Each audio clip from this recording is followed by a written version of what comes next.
Hi guys, Fraser from LIFCO Hydraulics. This one is a repair. Customer has identified the pump as being the problem, and we need to see what's going on inside. So let's take a look. This is a P2105.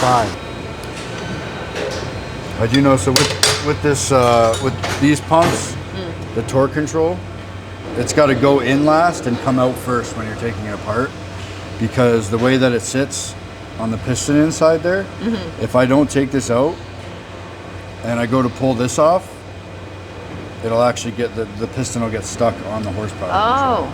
So because that's right in the middle of the... When I take it out, I'll show you. It tapers down and it has a little lip.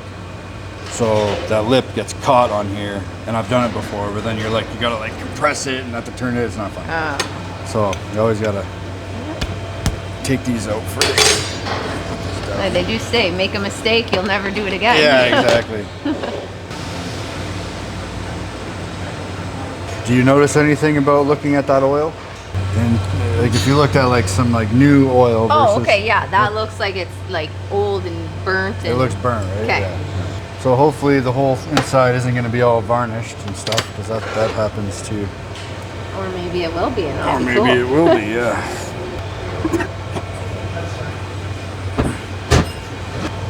And what do you know? There's lots of varnishing. Wow.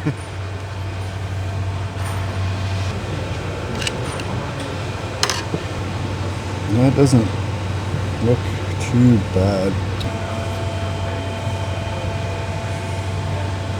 Like I don't see any, there's no deep scratches or nothing. Just a little discolored. Might be able to reuse it. Now this is interesting with the burnt oil. You'll hear people talk about changing the oil as if it was a car. That's a different type of oil.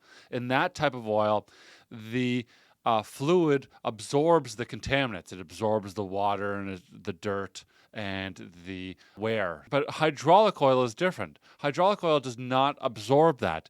It's meant to have those things suspended in it, and then they get removed by filters.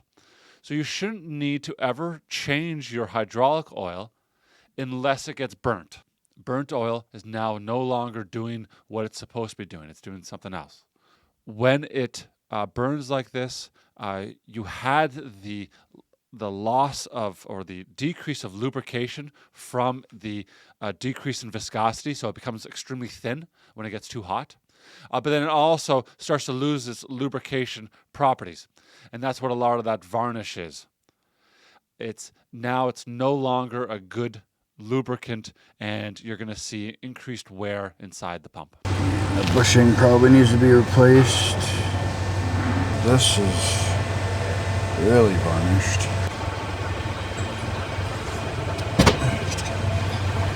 Okay, so then these can come out.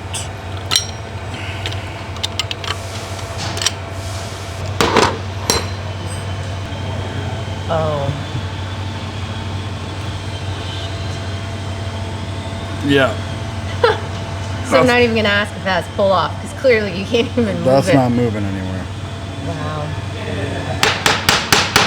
No, that's sea solid right there. Wow. So you might as well check all the rest of them too. Oh.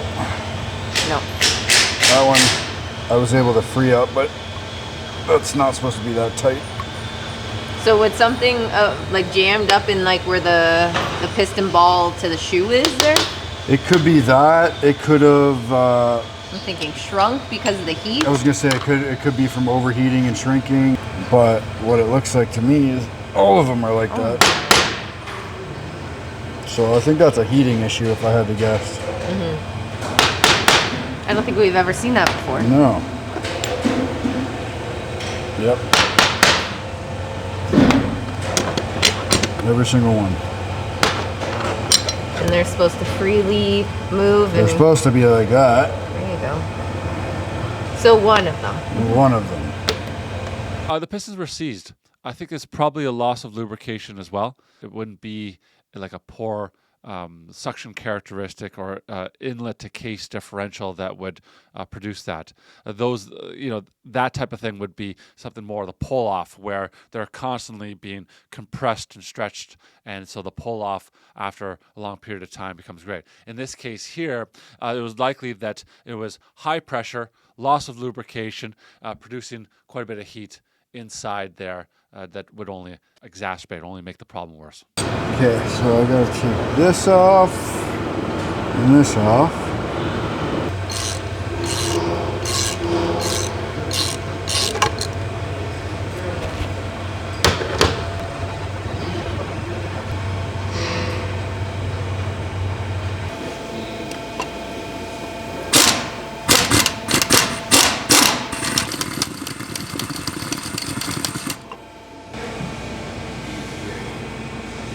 That I've seen worse, for sure. Normally you'd see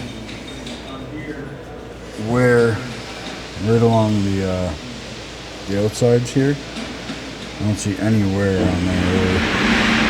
No, it's just that color again, but yeah.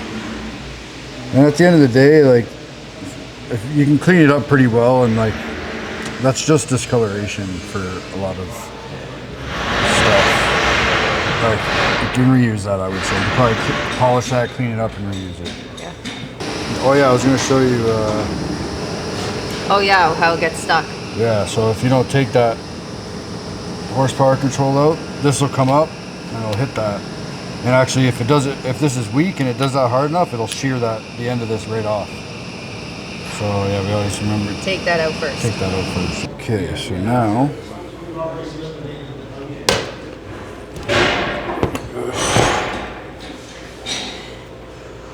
Get the shaft out of here. Shaft seal? Shaft seal. Got a bunch of shit in there, but I'm sure it was exposed to a lot of To all stuff. that other. Yeah. That's not from the actual seal, is it? No, I think it's just dirt.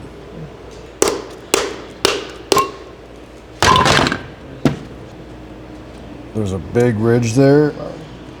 Now, it could be cleaned up. I'm not sure if that's into the actual sealant. Oh yeah, there's a big, yeah, that's got to be replaced for sure. It's a big, I thought it was just a varnish, but if you go right beside it, it's actually. You can hear the clicking of the nail, yeah. Yeah. Yikes. So that whole thing then. Bye. Yep, shaft and bearing for sure. Piston set for sure. Yep. Probably rotating group at this point Yeah. because, I mean, this is kind of nasty looking. This can come out now, like that.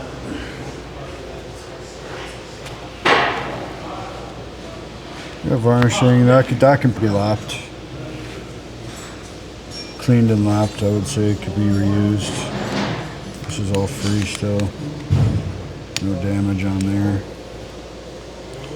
But then you come into your cam bearings down here. There's a little bit of wear on there. I'd probably go to replace them. And yeah, that's pretty much all there is to this. It's a system, and any of the oil is going through all of the components in the system. So it could be any one of those that is producing the heat. Now, what produces heat, though, is when you have a high pressure to a low pressure, so a large pressure drop, without work being done. Remember, pressure is potential energy. It's the ability to do work. If that ability to do work goes to an inability, that energy has to be released somehow, and it's being released by heat. It could be a pump, for instance. If the pump is worn out, remember you have the pistons in there are trying to increase pressure. If there's a lot of leakage in the pump, then the pump could start to produce heat. But it's most likely, when I see something like this, I think of usually a relief valve. Maybe there's a wrong setting so that the pump is going over the relief valve the whole time as opposed to compensating. Other things that could be happening would be maybe it knows that the oil gets hot and it has a cooler in there, but maybe the cooler, somebody shut the water off. With this varnish, it's looking like it's a long-term problem. So it wasn't something that just all of a sudden heated up and fried everything. In fact, it didn't look like it had gotten bad enough to fry all the seals. It looked like it got bad enough, though, to prematurely wear out all the components. So there's a loss of lubrication from the heat. It's likely something prolonged, slow. So I'm going to go with a hot relief valve. If it was a cooler, they'd probably be a little more careful of the temperatures. So I do think that this is fairly straightforward, and it's just a relief valve that's been either stuck closed or somebody changed a setting on the pump to where it was higher than the relief valve. We sell all the parts for these P2 and P3s, and we're happy to help you if you want to try to repair it yourself. And if you ever run into a problem, if we sell you the parts and you are having trouble repairing it, we will often just accept saying, hey, send it to us and let us take a look, no charge, to see what's going on here.